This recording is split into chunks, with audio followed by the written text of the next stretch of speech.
রাম রাম ভাই সবাই রে। তো এটা হচ্ছে পার্ট 2 আর thank you for loving the part 1 guys. আমি ভাবছি না তোমরা এত লাইক করবা, করবা, কমেন্ট করবা, আমার খুবই মোটিভেট হই এসব কমেন্ট করলে।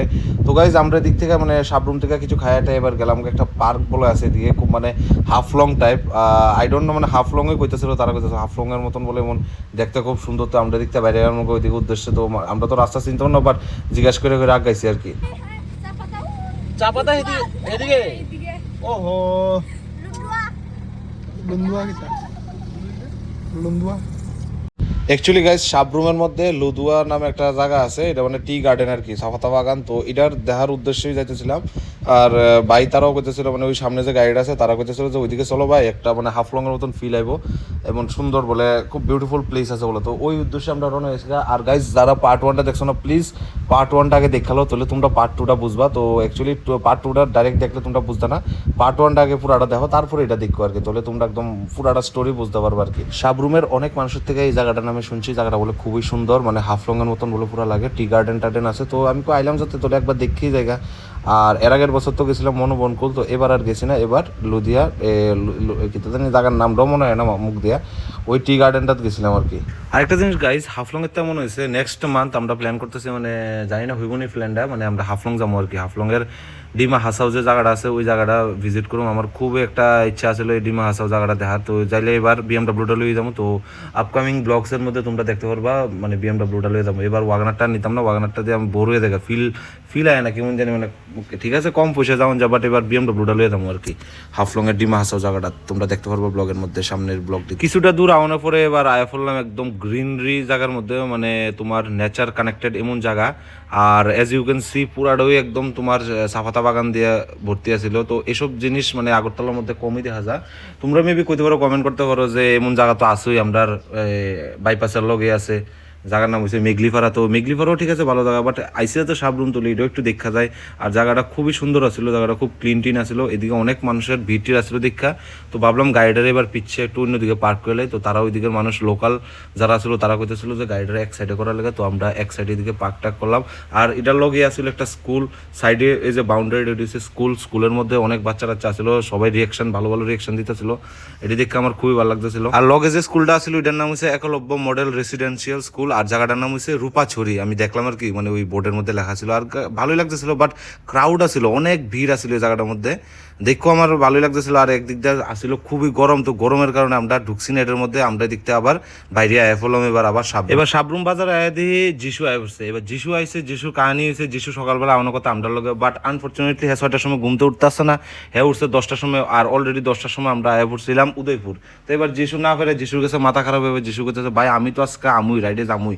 আমি কাছে ঠিক আছে দেরি না করে তাহলে উঠতে থাকো, তুমি একটা বাসের মধ্যে, বাসের ভিতরে উঠতে তুমি ডাইরেক্ট আয় পড়ো সাবরুমে আমরা জয়েন করো। আমি জাস্ট এমনি ফ্লোতে কইছি, বাট হ্যাঁ দেখি সত্যি সত্যি আয়া পড়ছে ভাই, মানে হ্যাটস অফ টু ইউ যিশু ভাই, আমি জীবনে ভাবছি না তুই আইবি। এবার গাড়ির মধ্যে হয়েছে 4জন গেজাগেজি করে বন লাগতেছে। আর এটার একমাত্র রিজন হচ্ছে কশিকা যদি আমার ওয়াগনার যদি সাবরুম অব্দি আইতো, তাহলে আর আজকে আমার গাড়ি তেমন গেজাগেজি করে হয় না। এবার আমি তো আর রাস্তার মধ্যে কেউ ফালা যেতাম না, তো গেজাগেজি করেই বয়াইছি 4টার পিছনে, আর কিতা করুম। আরেকটা জিনিস গাইস, তোমরা থেকে আমার জানার আসলো যে তোমরা আমার ভিডিও কোন জায়গার থেকে দেখো, প্লিজ তোমরা একটু কমেন্ট করে জানাও যে আমি এই অমুক জায়গাতে দিই, এই জায়গাতে দিই। আমার খুব জানানোর ইচ্ছা যে আমার ভিডিও কোন জায়গাতে দেখে, প্লিজ তোমরা কমেন্ট করে জানাইবা। সাবরুম থেকে বাইরে কিছুটা রাস্তা আনার পর একটা যখন মানে নির্জন জায়গা যখন আইসে, মনে করো যেদিকে মানুষ টানুষ কম, এবার এদিকে প্ল্যান করলাম যে ভাই কয়েকটা শ্যুট লুম, মানে ফর দ্য ফার্স্ট টাইম আমি আমার গাড়ির মানে সানরুফের মধ্যে এমনি উঠটা বসছিলাম। তো আমি ভাই ওরা যে গাড়িটা লেগেছে ওই বাইরে করলাম যে ভাই কয়েকটা শ্যুট লিয়ে দাও না, আমার মানে শর্ট লাগে যে যেটিতে আমি মানে ইনস্টাগ্রামের মধ্যে ব্লগ টক ছাড়তে পারবো আর কি, ব্লগ না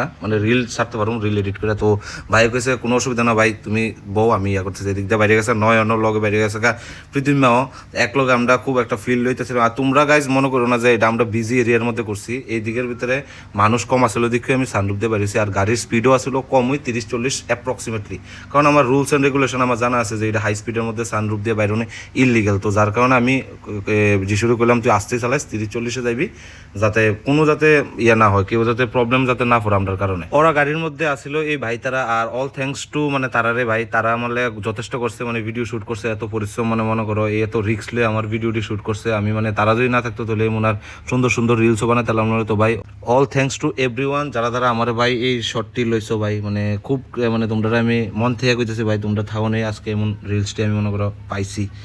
তো গাইজ দেরি না করে আমরা এদিকে আয় পড়লাম মোটামুটি ইয়ার কাছাকাছি, শান্তির বাজারের কাছাকাছি। কয়েকটা শর্ট তোমরা এবার দেখো কেমন হয়েছে গাইজ। যদি ভালো লাগে তাহলে তোমরা কমেন্টে জানাও কেমন হয়েছে শর্টটি, ভালো লাগছে নি। अगर आप अपनी गाड़ी पर तिरंगा लगा रहे हैं तो आपको सावधान हो जाना चाहिए क्योंकि इस वजह से आपको जेल जाना पड़ सकता है। और एक भाई ऐसा है मेरे पास जिस पे मुझे इतना तो भरोसा है कि अगर मैं गलत भी हुआ तो मेरे साथ खड़ा रहेगा।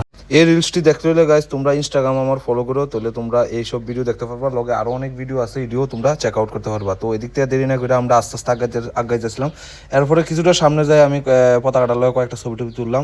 আর একটা জিনিস গাইজ, যখন আমরা পতাকাটার লগে ছবি টবি তুলছি তখন আমি জুতা খুলছিলাম, কারণ একটুই we must respect our national flag, that's why আমি জুতাটি খুলছিলাম। তো আমি এটা আমার তরফ থেকে এটা মনে হয়েছে আমি করছি। আর এই সেই ভাই যে আমার ফটোটি তুলছে, ভিডিওটি করছে। আরেকটা ভাই আছে আকাশ, হেও আমার ভিডিওটি তুলছে। বাট হ্যাঁ, এই যে ওই যে চুল যে নাই টাকলাটা, এই টাকলাটা হয়েছে আকাশ, হেও কয়েকটা ভিডিও টিডিও করছিল। তো ভাই থ্যাংক ইউ ভাই, তোমরা ভিডিওটি করার লেগে। উদয়পুরের কাছাকাছি আইফোনের সময় দেখলাম একটা ভাই ভিডিও করতেছে, যখনই আমি মোবাইলটা বাইক করছি ভাইও দিক কালেছে, মোবাইলও বন্ধ করে লিখছে ভাই। সামনে যায় লয়ে এলাম কিছু বিরিয়ানি খাওয়ানোর লেগে, কারণ ওই দুপুরে যখন খাইছিলাম সাবরুম থেকে, এরপর আবার লেগে গেছে খিদা। তো রাস্তার সাইডে গাড়িটা পার্ক করে দাঁড়া খাই এলাম। বিরিয়ানির লগে আরেকটা জিনিসও খাইছিলাম, তো এটার নাম কঞ্জের জন্য থাক, বাদ দাও, তোমরা আশা করি বুঝোই কি তাই। তারপর দিয়ে হচ্ছে প্রিয়াংশু, উদয়পুরে প্রিয়াংশুর একরডা লইয়া। আমি ভাবছি না প্রিয়াংশু আইবে এদিকে, প্রিয়াংশু সকালে ফোন করেছিল, প্রিয়াংশু কাছে যাইতো না, সন্ধ্যার সময় আর জানে কি মন হয়েছে, হ্যাঁ অবশ্যই একরডা লইয়া। হ্যাঁ, আর আশা করি একরডা তো তুমি চিনোই, আমরা আগরতলার মধ্যে একটাই লতা একর্ড আছে, এটা হচ্ছে প্রিয়াংশুর।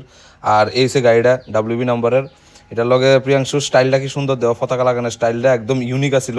আমি জানি না প্রিয়াংশু কে লেগা, রিজনটা প্রিয়াংশু জানে, বা আমি কইতাম চাইতেছি না প্রিয়াংশু বলতে খারাপ পাইব। কিছুটা সামনে যায় এবার আমার মনের ভিতরে জানি কি দুঃখ লাগছিল, তো আমি গাইলাম কতটা গান, তোমরা একটু শুনো বেসুরা গলা আমার।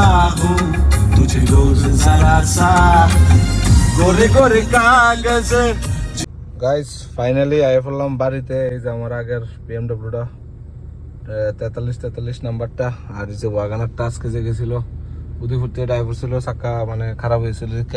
তো এদিকে টোটাল আজকে কিলোমিটার চালানো হয়েছে, আমি দেখা যাইতেছি ফোকাস নিলে রায় ভাই, টোটাল চালানো হয়েছে 290 কিলোমিটার। একদম মানে আমরা বাড়ির থেকে ট্রিপ জিরো করছিলাম, একদম তোমার সাবরুম টাবরুম ঘুরে আসছি, 290 কিলোমিটার গাড়িটা চালাইছে। আর আরেকটা জিনিস গাইস, আমার গাড়িটা যখন নষ্ট আছিল, মানে যাতে আমি গাড়িটা কিনছিলাম তখন 1,62,000 আসছিল, আর অক্ষণ এটা হয়েছে 1,66,000। গাড়ি ঠিক করছিলাম জুলাই মাসের 15 তারিখ, আর আজকে হয়েছে আগস্টের 15 তারিখ, মানে এক মাস একদম কাটা হয়েছে। এক মাসের মধ্যে আমি 4,000 কিলোমিটার গাড়িটা ধরেছি। মানে তোমরা ভাবতে পারো না আমি কত দূর গাড়ি চালাইছি, মানে এক মাসের মধ্যে 4,000 কিলোমিটার ভাই, ব্যাপার আছে। তো 10 করে যদি মাইলেজ দেয়, তাহলে তোমরা ক্যালকুলেট করে আমার কমেন্টে জানাও কত টাকা তেল আমি ঢুকাইছি এক মাসের মধ্যে এটার ভিতরে। তো টাটা Babai, see you soon in a next blog. ভালো থেকো, সুস্থ থাকো সবাই। আর আমি বাড়িতে এলে যেমন আমার মা বাবা যেমন খুশি হতে, আরো বেশি আমার এই কুকুরটা, মানে কিতা কমে ডাইলে পুরা লেস দিয়া ঝাড়ু দিয়া। তো টাটা বাবাই।